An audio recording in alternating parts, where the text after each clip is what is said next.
It's time to talk about playoffs. Playoffs? Yes, that's the spirit of Jim Mora being exercised, and we can talk about the playoffs. I know y'all made it since you listen to my sage advice all year long.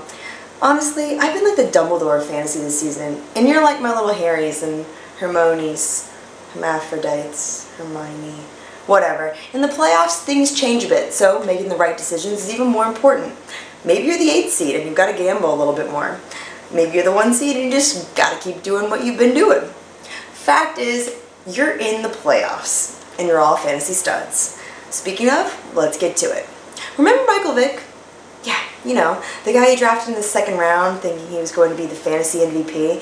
Yeah, he hasn't been that. But if you hung on to him, there's still a chance it pays off. Vick is coming back after missing time with broken ribs, but Vick, you know, the guy that's had experience with injuries, has a tendency to come back from injuries with a huge game. Philly's out of the playoff picture, and Miami's been playing well since, well, I don't think anyone's explained what happened there. I think it was Kim Kardashian's divorce myself. Seriously, Reggie Bush decides to be a player again? Like you have a better explanation? Look, Vic's not playing for anything other than his ego and to prove people wrong once again. That's enough for me. He's going to have a monster game in what should be a high-scoring matchup. We've got to come up with something better than beast mode, people. I mean, it goes way back. I can remember Jay explaining Wolverine to Silent Bob out there behind the Quickie Mart. Stickity sack.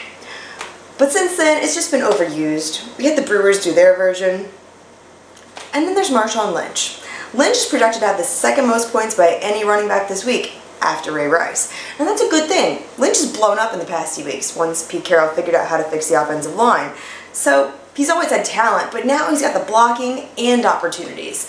Beast stud, whatever, just start him. I know Adrian Peterson is a great running back. I know you picked him up with one of your first couple of picks. And I'm here the first week of the playoffs telling you not to play him. Peterson's being ambitious when he says that he's at 70% due to his high ankle sprain. Thing is, star players, especially one that had injury questions coming into the league, tend to push their way back in too early. Premature, that's never good, boys. If you ride or die with Peterson, that's okay, but take a look at every other option. Peterson's very risky this week. Avoid him if you can. That's what I've got.